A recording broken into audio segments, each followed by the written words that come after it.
Hello and namaskar everyone. Thank you so much for joining us for a very important discussion today. We are glad you took out time and join us for this webinar on how to develop a vision for a developed India. So I can assure you that you're going to have a very interesting and enriching session today. My name is Dr. Lalit Singh. I am the managing director for McGraw Hill in India. And as I'm sure we all know, McGraw Hill is a leading education brand in our country, and it has played a crucial role in educating at least two generations of Indians over the last 50 years. We know education is one of the key foundations of societal transformation and development. So it's pretty much in order for us to be leading this discussion today on this very important topic.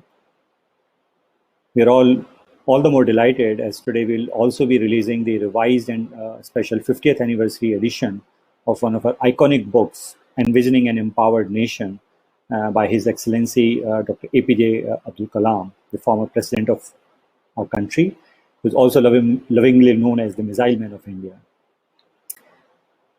I'm also honored to introduce to you all our esteemed panel for today.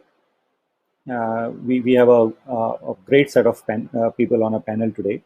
I have with me Dr. Y.S. Rajan, the Honorary Distinguished Professor in Indian Space Research Organization, Professor Dr. A. Kalanithy, Vice Chairman at the Commonwealth Science and Technology Academy for Research, and Dr. A.S. Pillai, a former Honorary Distinguished Professor at Indian Space Organization, and also the co-author with Dr. Kalam for the book, Envisioning an Empowered Nation, the book that we'll talk more about in a while and which will be released during this session.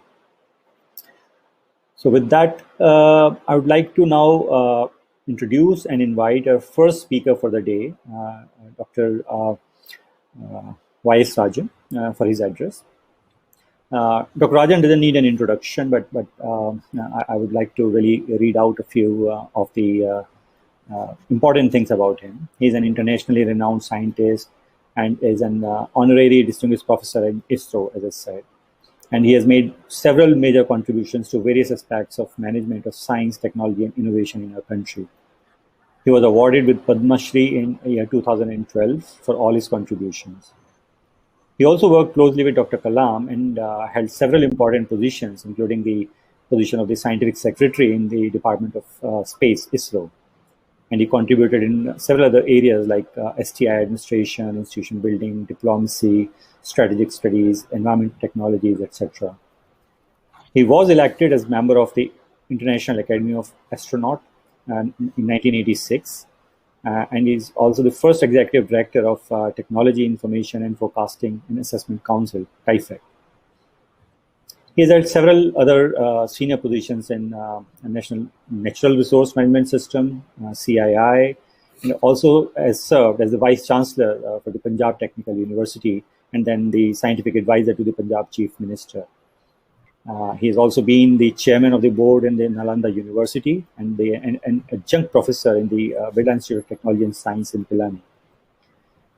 He is the co-author of a very popular and path-breaking book called India 2020, A Vision for a New Millennium with Dr. Kalam. The book was published both in English and Hindi. The Hindi version was called Bharat 2020 or Uske Baad. Besides this, he has authored many other books and several journal articles and papers and other talks. He has also been honored, as I said, with Padma Shri in 2012. Besides that, he's also a fellow of the Indian National Academy of Engineering since 1998 and a fellow of the World Academy of Art and Science in 2010 and an honorary degree of Doctor of Letters from Jain Vishwa Bharati University in Rajasthan. Wow. So I now invite Dr. Rajan to address the audience and enlighten us on reimagining India. What is the Dr. Kalam's vision for a developed India, and how does Dr. Rajan see that relevant today in our context and present? So, Dr. Rajan, sir, over to you. Thank you, Dr. Lalit Singh. Namaskara from Bangalore. Thanks to McGraw Hill and the organizers. Actually, McGraw Hill, I know right from 1962. I think the earlier when I was getting into MSc, there was started McGraw Hill editions. inexpensive edition started. And even got a book with the eminent academic economist with McGraw-Hill. McGraw is a great.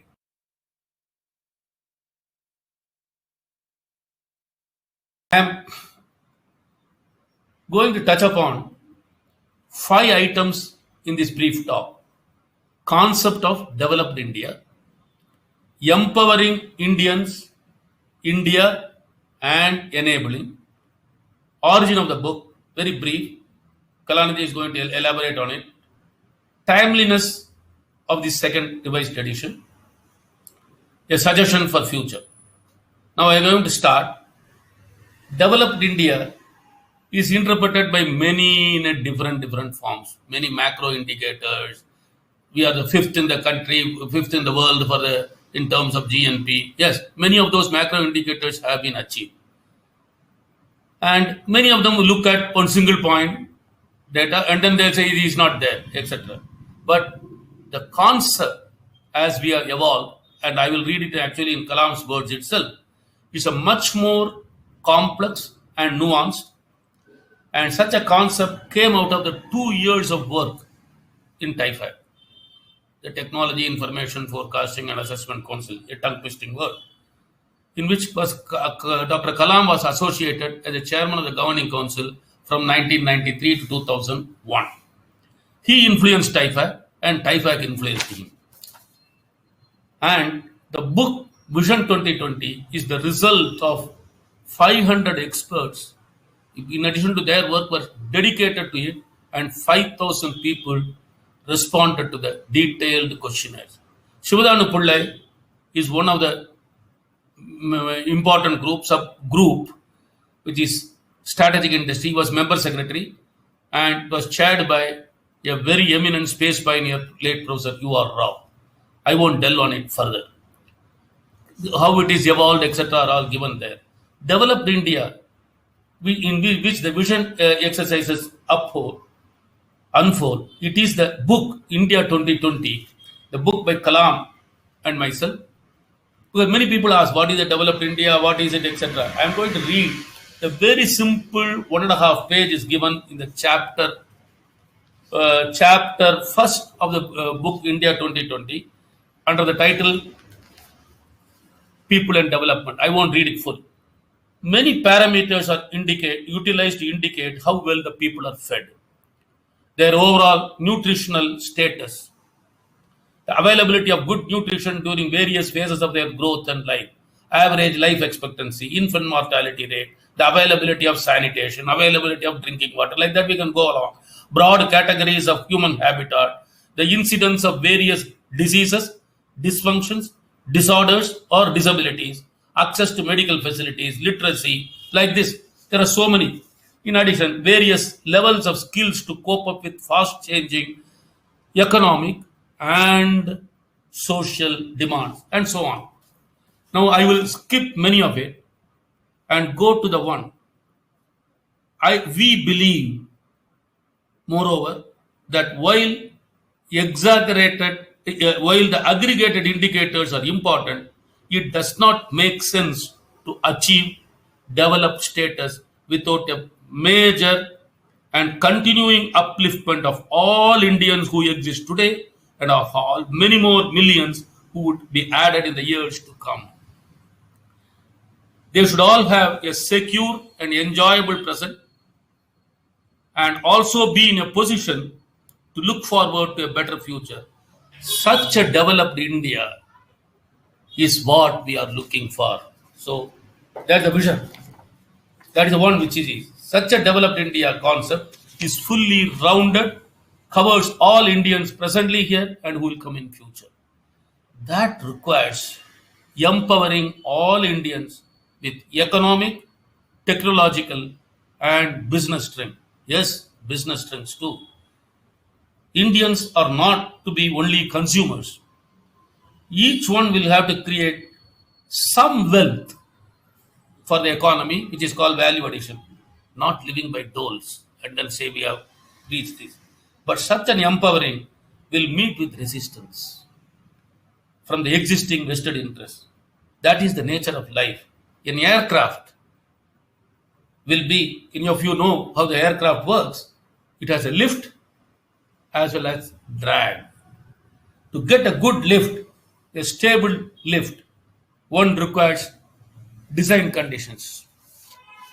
In actual life, people and nation, it requires enabling systems. Importantly, enablers to succeed and in empowering.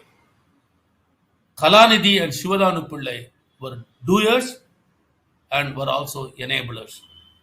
In India, we don't still have good enabling systems and enablers, though things have improved over the past few years.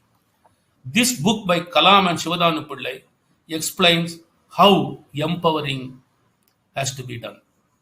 It also contains elements of enabling as well. Many of you won't know how enabling condition was done for Kalam to conceive ideas contained in this book. He's a great man. He knew so many things. He's India's missile man. He's a Bharat Ratna, a man who ignited Vision 2020, vision in the minds of people. So much so, the then PM from Red Fort in 2000 called for Develop India. Dr. Kalam left his defense responsibilities in 2000 and took a full time on a principal scientific advisor in a cabinet rank to devote such an enabling and empowering systems. As a cabinet rank, I was with him as scientific secretary level officer. As PSA, Kalam did several things towards developed India, to realizing the developed India. Quite a good number of viable commercial demonstrations were also done through TIFAC. He also had developed a concept of TIFAC cores, which are Centers for Relevance and Excellence in Academic Institutions. It's a fantastic pioneering concept. I won't elaborate on them because there are so much is written and also spoken about this. But even for him, drag in the Indian system was more than the lift.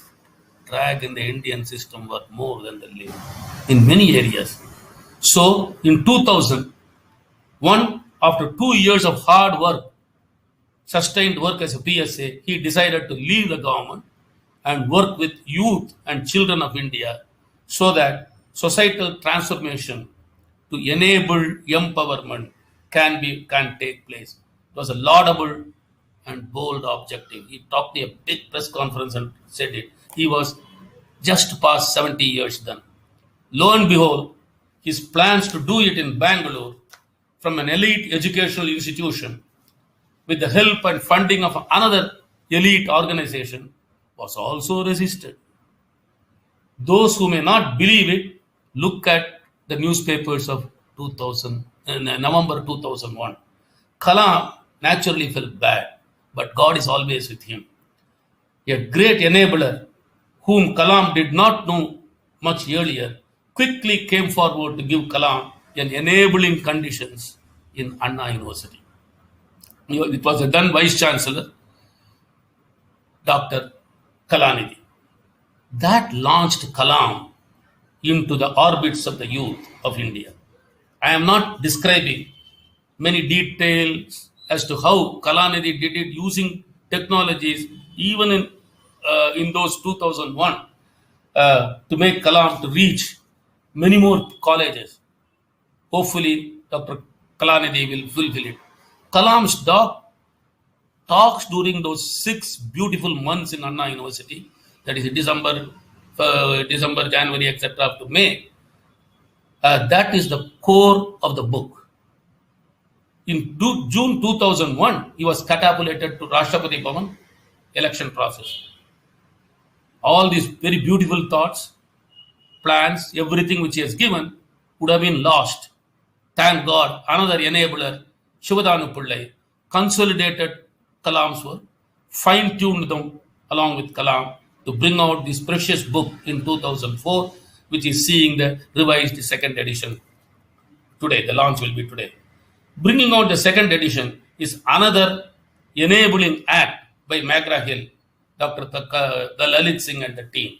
Why so? It's a revised edition. Why am I telling it? Yes, Indian systems have a great inertia built in. We all have to know it. In 2000, I had coined a word, Indian time rate of interaction. This is based on a lot of work which I've seen from 1974 onwards, how things go. Not after, it is also written in a book. After critical stakeholders all agree, everybody says, oh, unanimously, we will do this. When will the next step? It will be 7 to 10 years if you are lucky. That's what India is. If you want to become developed, it has to come down to 2 to 3 years. For a developed nation, it's a must. Had specific suggestions given in that book released in 2004, India would have been far ahead. But anyway, the inertia worked. Now it is almost twice that number of 7 to 10. That is more, in most cases, that is normal.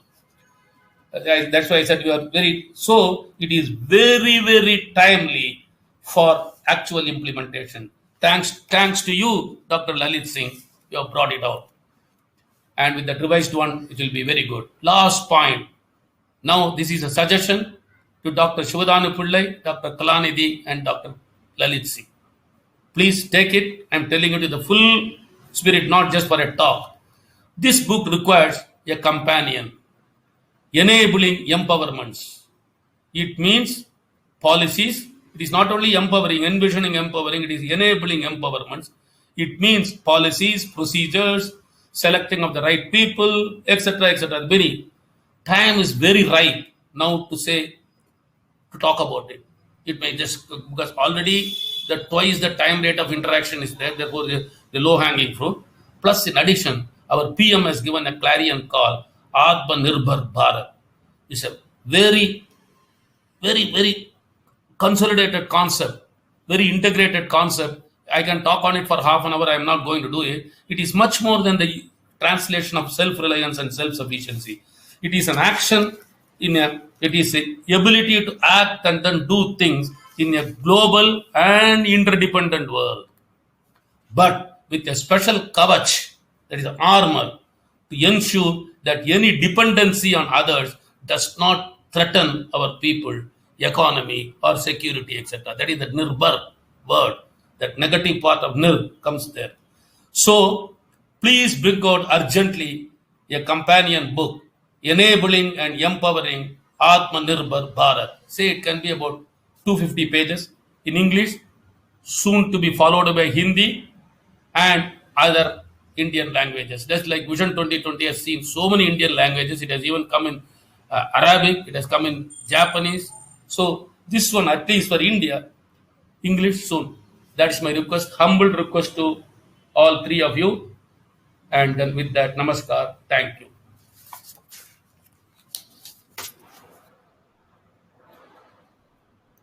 Thank you so much, Dr. Rajan sir. Really, really appreciate your appreciation, but more important than that, the discourse that you gave us on the life of Dr. Kalam, how he made journey. Frankly, I was not aware of so many aspects of his journey over the years. But as you very rightly said, I think so much important to have in life those who enable you when you want to do something, and to somebody who helps you create those enabling conditions.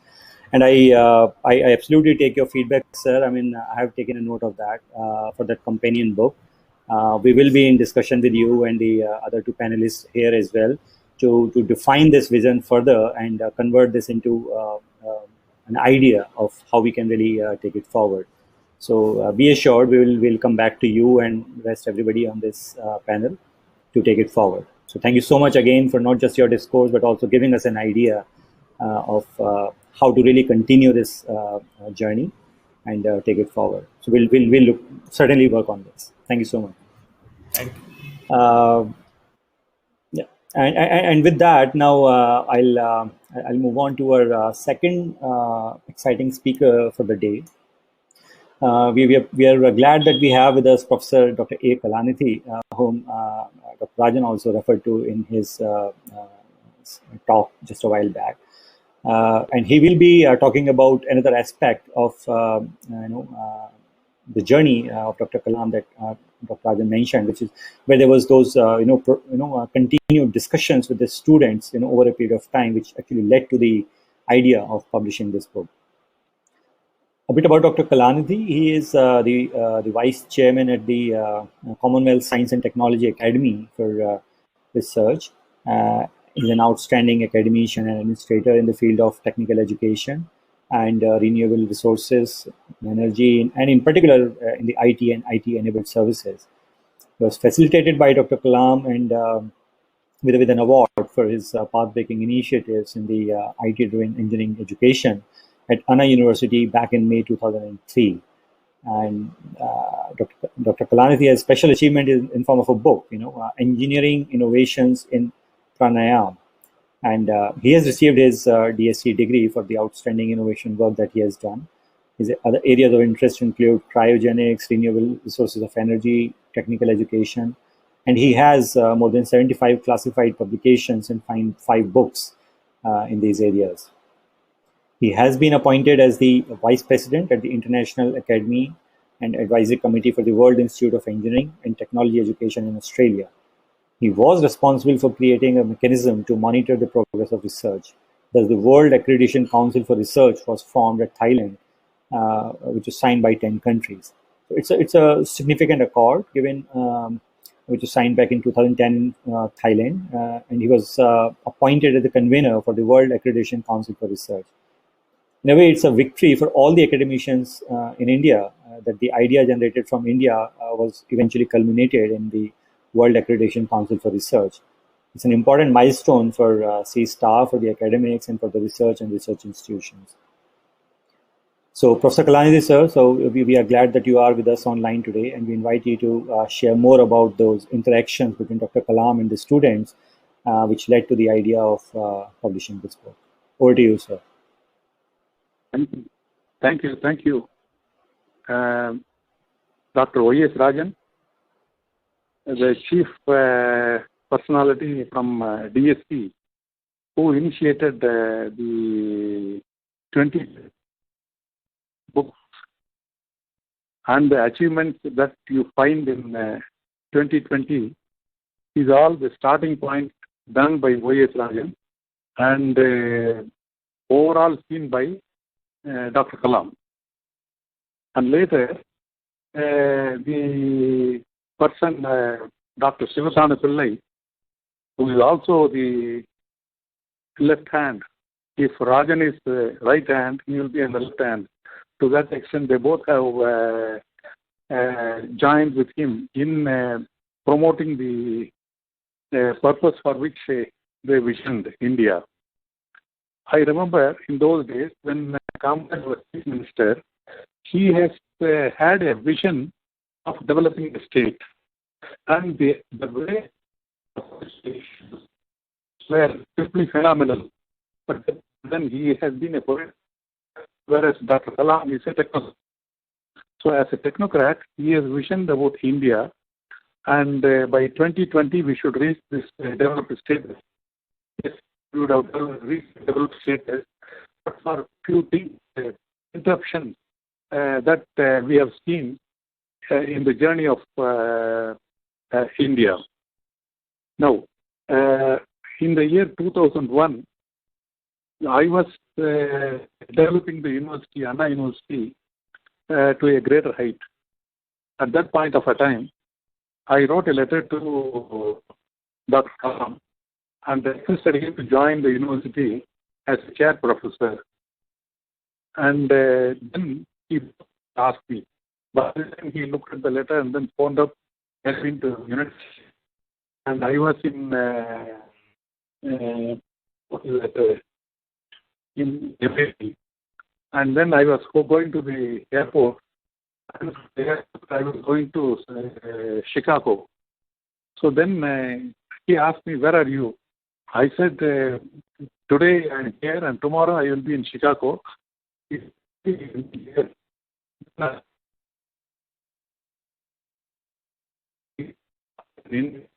So then it is fine that we will meet in India. So we met in India, and then he had, and then wanted to the vision, and as a chair professor has in the university, I said this is not a regular syllabus that we have to take it up and then do it, but then developing the university is in all fronts, in different methodologies, and therefore dealing with the society and the students itself is a new method for our students. Therefore, there is no problem, and there is no specific period allocated for Kalam to give lectures. But then he had visited many schools and colleges in and around Tamil Nadu and other states, and in some cases he visited other countries, other cities in the country. He has been on the limelight by contributing to the development of youngsters.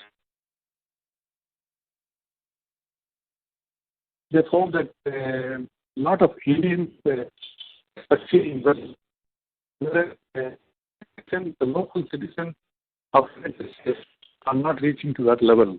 So therefore, they said we should strengthen our mathematics. So that they strengthened the mathematics about 20 years back, and slowly they are now reaching to the level. And if you find in NASA, a lot of locals are also there. But then this is the same approach when he wanted to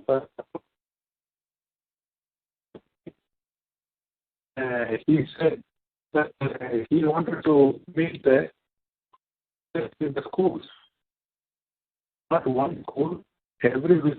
I will not waste time. 3 to 4 schools together, and then I will address them and then talk to them. So when they are all lucky to receive lectures from Dr. Kalam, they were initiated by him to ask questions and then started answering to them and so on. So this is very nice. And then he asked me, what is the task to be given to me, professor? And I said, there's nothing. You can go ahead.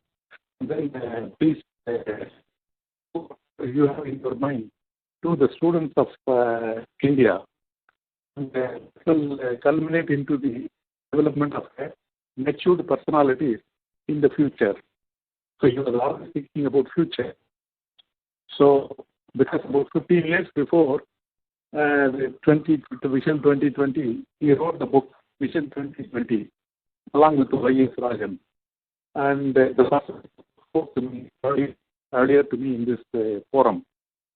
So then that book was written somewhere around 92, 93 and so on. And special importance that what should be the methodology our youngsters should follow and make sure that their contributions are pointing towards the development of the country. So therefore, his approach to the development of India is a well-developed one, and therefore, the same way he asked us whether we have any point of view on this. No, I said, I do not want to disturb his schedule. I said, please go ahead. And that is how he went ahead. And we used to go for morning walk in the campus and try to see the developments that could be contributed either by Kalam or myself in the development of the campus. So we did that. And was very serious in meeting the students.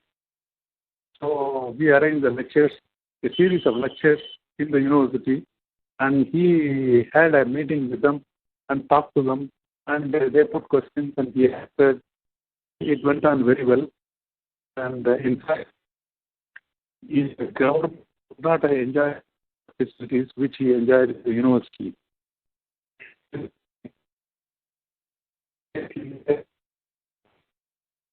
In 2001,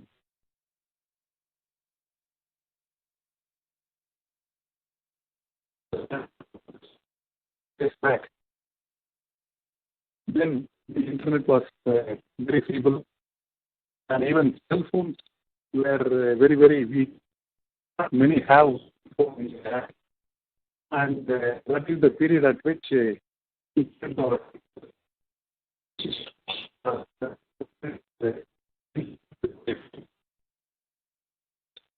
So that is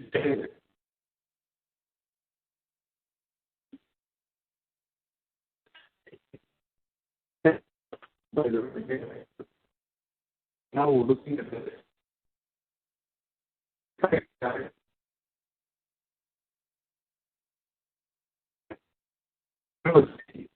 he wanted to develop and they're trying to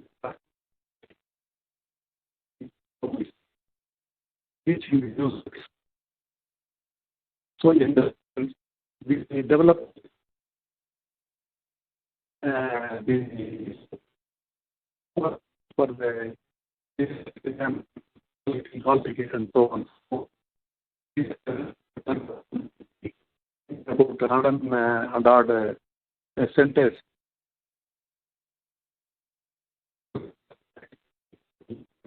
there. It could be original. It could be anywhere in India. It can be done. In fact, it can was kept alive only in this country, and we didn't want to go beyond our country's boundary. We did this, and we also did the other one. Students all over the state were around 1,40,000 students for counseling to the university, which I said should not be. I came for engineering in 1965. I went through the interview, which was held. Now, for counseling, again, all the students, 1,50,000 students, the real situation those days, water scarcity.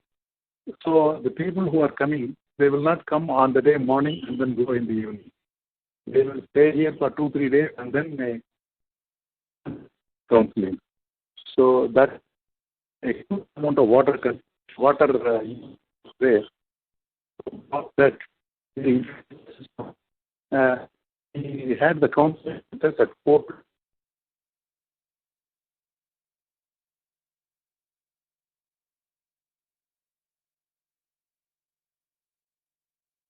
That the students having the facility. So Dr. Kara is very much pleased the way in which he came on the university. And he said that I love this university, I love the teachers, I love the surroundings, I love the atmosphere as a whole. Now,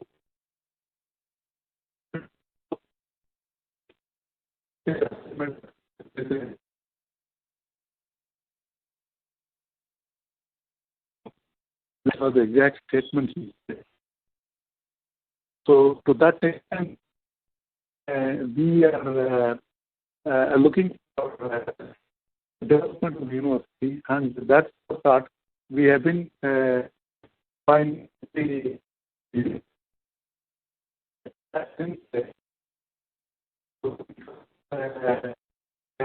on many fronts, we are developing MIT, and MIT, and therefore we are inviting one alumnus to our university to take and he his might. On the one hand, he contributed his might. Who are going to be the future?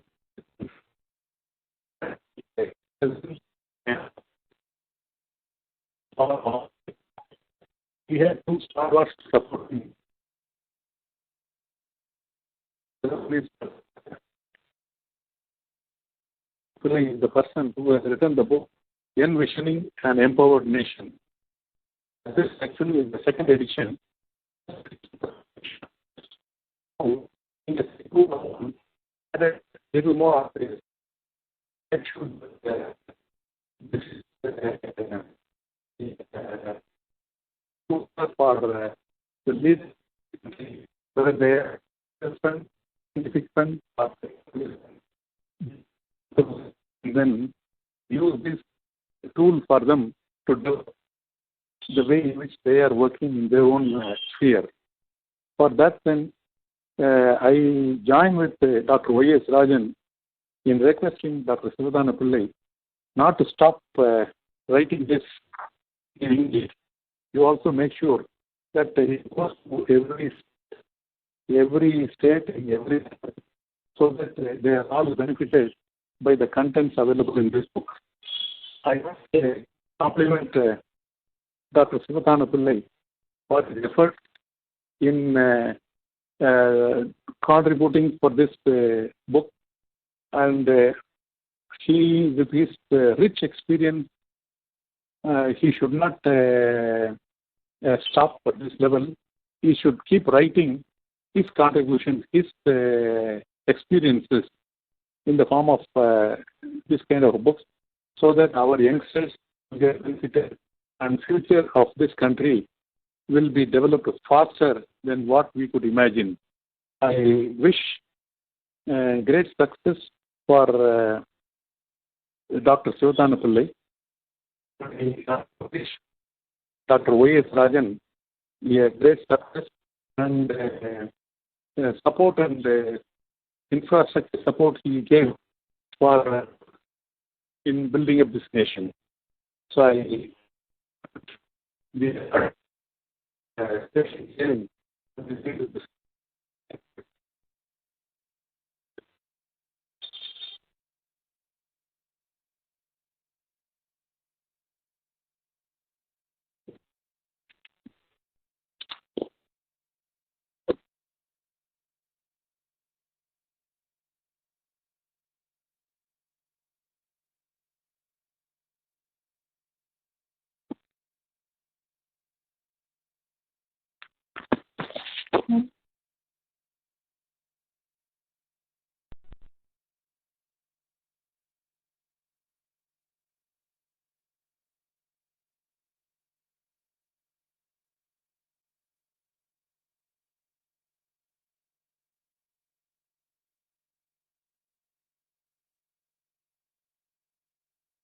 phone, and unfortunately, it's a timing thing. He suffered with bad network at this point of time. So our sincere apologies to all our audience for the inconvenience that it caused. However, I think in between we could hear some real gems from Professor Karunanidhi, and it's evident, right? So how closely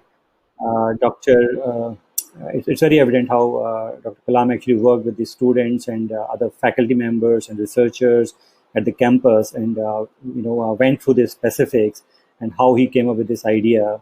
So about writing this book. So we are glad that this came out, and we are glad that Dr. Sivathana Pillai could join Dr. Kalam in those efforts.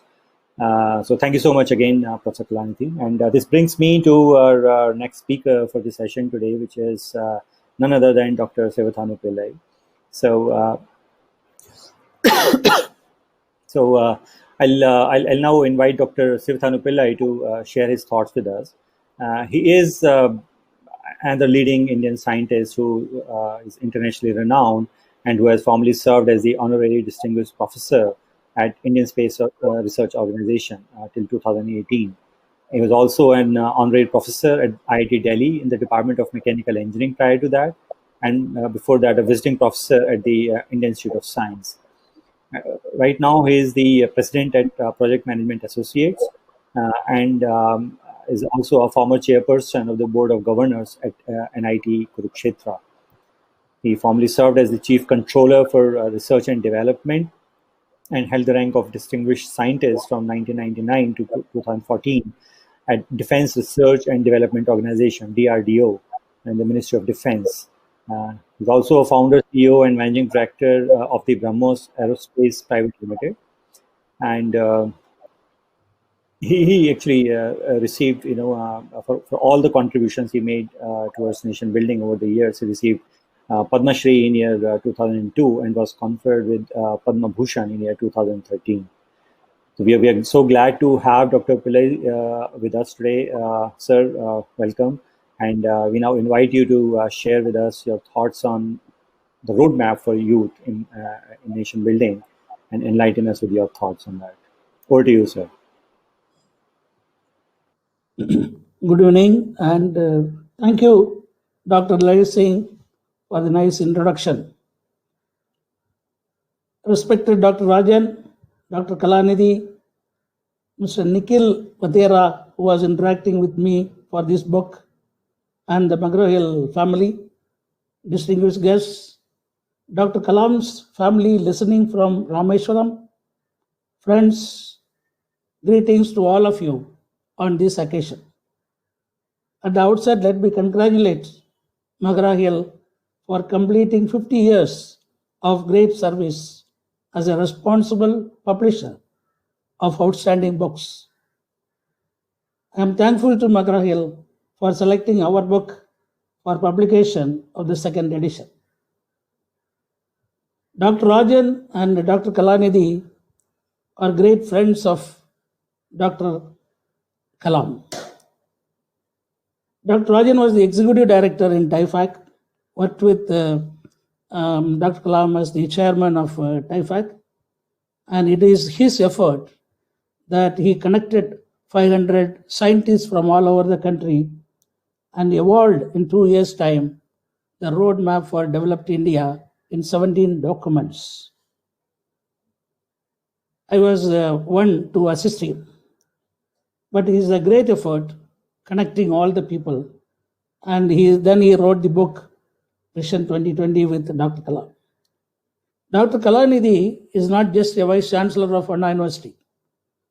When Dr. Kalam completed his PSA post, November 2001, and left to Bangalore to hold a post there, he got stranded. Kalanidhi was one who saved the situation and gave him the professor post. So Dr. Kalam is always saying that he was thankful to Dr. Kalanidhi for his timely action. So the campus got vibrated because of him, and then he gave a series of lectures for which I was able to assist him in preparing those lectures. Then he said, let us put together all these lectures and make a document. That's how this book came in 2004 when he was President of India. You know, a leader means he must have vision. If the vision is for the nation, he becomes a national leader. India's freedom movement was the first vision, and Gandhiji took leadership. Developed India is the second vision for our nation, and Dr. APJ Abdul Kalam took the championship to promote the idea with all Indians, especially to the students and youth. He interacted with millions of youth in schools, colleges, several forums, and even at Rashtrapati Bhavan, inviting them. He made presentations to state assemblies and several forums to impress upon political leaders and parliamentarians on the roadmap to developed India. The book provides the thoughts on India as an empowered nation, which stands equal to the top of few developed countries in the world. Especially, the book describes 5 core areas for getting the security: agriculture and processing for food security, education and healthcare for social security, infrastructure including power, river networking, and Pura, providing urban amenities in rural areas for development of rural people, which constitute the larger population, for economic prosperity. ICT, information and communication technology, for global connectivity. And the 5th one is strategic industries and critical technologies for safety and security of the people and the nation. Dr. Kalam once told that developed India vision is indeed a challenge for the billion people who must join hands to achieve it. I will rise from the dust, is what he told when he was alive. I will rise from the dust to see my nation developed with economic prosperity, military might, and happiness and smile at billion faces. He believed that the Indian youth would carry out this task with determination. When you wish upon a star, makes no difference who you are. Anything your heart desires will come to you. Young friends who are listening to this book launch, please note, history has proven that those who dare to imagine the impossible are the ones who break all human limitations. In every field of human endeavor, whether science, medicine, sports, arts, societal needs, political leadership, the names of the people who imagined the impossible are and achieved are engraved in our history. So you must develop creative thinking into your life. In this beautiful life, which is one-time opportunity, you must be remembered for your achievements. Dr. Abdul Kalam advocated continuous learning to acquire knowledge in life, which is very important. Learning gives creativity. Creativity leads to thinking. Thinking provides knowledge, and knowledge makes you great. So he emphasized more on the knowledge acquisition and hard work to achieve the aim which we should dream to achieve. Every youth must transform himself or herself to be unique with great aim, knowledge, hard work, and perseverance. He often told that whenever you attempt to become great, want to achieve your great aim, the path is not going to be good. There will be problems, difficulties. When they come, you must become the captain of the problem, not succumb to the problem. I have also interacted with many students in the last 2 decades across the country, and also with the teachers, given many lectures to the colleges, schools.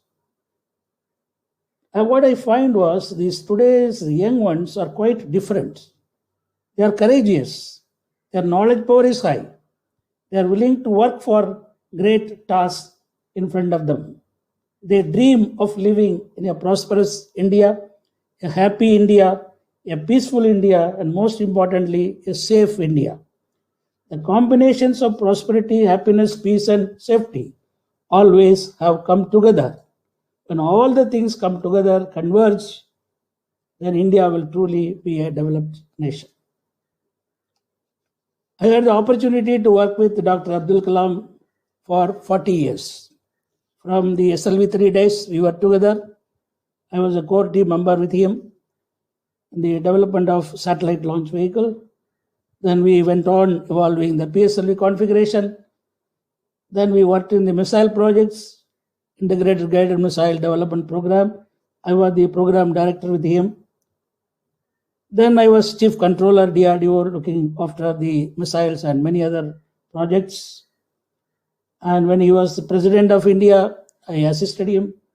So all these things happened with him. So I know his ambitions, his aspirations, his way of life, and also he wants the country to be developed. He was very sincere.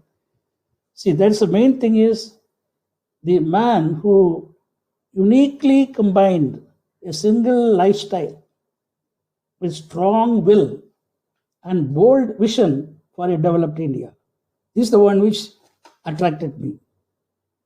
In 1983, when India started the guided missile development with Dr. Kalam's leadership, India was far behind in missile technologies compared to the developed world. We are 40 years behind the developed nations. The nations, once they knew that India is going for missile development, they clamped missile technology control regime, denying any technological or material inputs to India. The best of Indian minds worked together from industries, from academic institutions, from other R&D organizations. They developed the needed critical technologies. Today, I'm telling you that nothing is unknown to us because we were determined to achieve those technologies. Today, India possesses the vital re-entry technology for bringing the man who will be going to space to come back safely. We have the supercomputer. First supercomputer came from the Agni program. Phase shifters for phased array radar required for multi-target engagement, that is identifying the target as well as guiding the missiles to reach the target and finish them in the Akash program. Then we have the navigation, advanced navigation and guidance. Using a conventional sensors, our young people injected software into the hardware and made them to work with this so accurate what is available in the world. Many other denied technologies have been realized. So Indian scientists, particularly the youth, they very effectively combated MTCR, proving technology denied is technology gained. Today, India has operational Agni missiles having a range from 700 km to 5,000 km in its different versions with nuclear capability. India's first nuclear submarine Arihant will have the underwater launched ballistic missiles. India demonstrated anti-satellite capability, ASAT. We achieved self-reliance in space technology. We are a nuclear weapon state. The growth of the technology level in advanced areas closer to the developed countries made India a nation of strength and respect in international forums, as strength respects strength. I'm going to share with you another experience that is about BrahMos. Dr. Abdul Kalam and I often discussed, particularly after the Agni launch, that space, defense, nuclear programs, India has done remarkably well, excelling many countries. But at the same time, India is fourth or fifth or sixth in the order and not the first. So we questioned ourselves when we can overcome this situation and become number one in the world. Dr. Kalam thought I must get a fresh input and sent me to Harvard Business School for a management program for 12 weeks. Fortunately, that was the time when I went to USA in 91, the Gulf War broke out. I closely monitored the war and assessed the strategies used for success. In the war, the entire air defense network was destroyed by Tomahawk cruise missiles deployed in large numbers from the Arabian Sea, from Persian Gulf. So I realized if India has to win a war against a formidable enemy, it must have a first strike weapon. Having decided that, particularly now with the no first use, the first strike weapon has become very important. It must be faster, precise, and powerful to destroy enemy's assets. India needs supersonic cruise missiles better than Tomahawk, the Americans. I spoke to Dr. Kalam from Harvard that this is my finding. He asked me to come back quickly to progress that idea. I am proud to say now that Dr. Kalam's guidance, we have today supersonic cruise missile called BrahMos. It is a major breakthrough in missile technology, making now India number one in the world. India and Russia together established a joint venture to design, develop, produce, and market the fastest world-class supersonic missile, BrahMos. The missile has been successfully developed in a short time in multiple formations in land, sea, air, making it unique and world leader in cruise missile family. They have been inducted in our armed forces. BrahMos made India the only country to have operational multi-platform supersonic cruise missile in the armory. In speed, precision, and power, BrahMos stands first in the world. This most advanced missile gave India the cutting-edge technology and to come out of the fifth country syndrome. The emerging battle scenario would largely depend on how effectively we utilize this weapon, this great weapon. It is really Brahmastra for Indian armed forces. All achievements have been the result of determined effort of youth. A large number of youngsters. In BrahMos, the average age was less than 27. The youngsters contributed in great numbers with good determination to achieve this. Industries, you see, more than 205 industries contributed for the production. So we have made it happen to design, develop, and production concurrently. That is the success of the BrahMos program. That means Indian youth has enormous potential talents, which springs out when the nation is challenged, when there is a definite mission to achieve. So, friends, most interestingly, of the 5,000 human generations who walked on the surface of the earth, people alive now are living in the midst of what may be seen as the most extraordinary century in the human history. This is due to the recent significant achievements of science and technology, which are seamlessly getting integrated into our lives. In 20th century, the great themes were the atom, computer, rocket, and the gene. 21st century will witness understanding of the mind, DNA code for everyone, fusion energy, quantum dot computers, robotics and autonomous vehicles, artificial intelligence with machine and deep learning, augmented reality, IoT, blockchain, space tourism, and factory on the moon, and eventually a new earth for the humanity. The above forces of change in technology provide many opportunities for innovation and creation of centers of excellence in niche areas. India therefore must embark on high-end R&D to become equal to the developed nation. With its unique powerhouse of 700 million youth and a huge heritage of scientific knowledge. The history of India dominating during the civilization age is going to come back as the society has moved from agriculture and manufacturing to knowledge. This is the time of greatest advantage for all of us, as it provides an opportunity for India to become a strong nation with knowledge-based economy. Maharishi Patanjali in his Yoga Sutra says, when you are inspired by some great purpose, some extraordinary work, all your thoughts break their bounds. Your mind transcends limitations.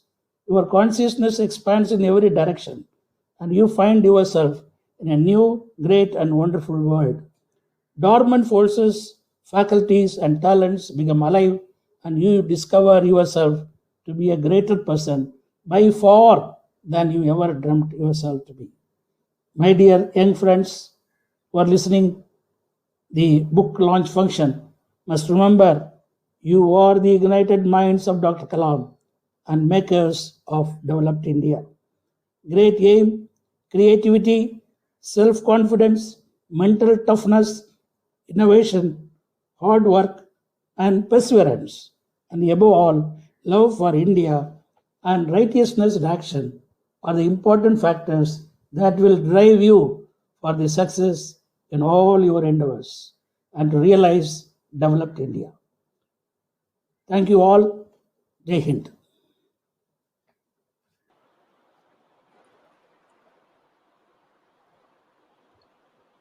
Thank you so much, Dr. Pillai, for sharing your experience and all these wonderful thoughts with us all. Really so insightful and encouraging to hear how the missile program in India took off under Dr. Kalam's and your leadership and vision. I especially appreciate your remarks about the potential of youth, people like me, like all of us, and the role that we need to play in making our country into a developed country. So, really appreciate your thoughts, sir. May I now request you to please invite the other panelists and go ahead to release the new book, sir. So, Dr. Rajan, and, I got a copy here. I would you to raise the book on the information second edition for release.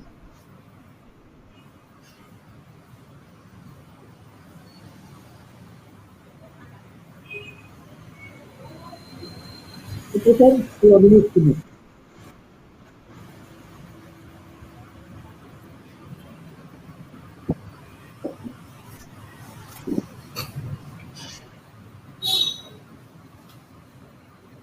Thank you so much, sir. Thank you so much, Dr. Rajan and Dr. Pillai. And I know we are missing Dr. Kalanidhi here, but since he's on phone, that in a way brings us to the end of this wonderful session, I must say, that we had today. And so again, so grateful and so thankful to all the panelists who joined us today. So really a big thanks to Dr. Y. Rajan, Dr. Kalanidhi, and Dr. Pillai for being with us. And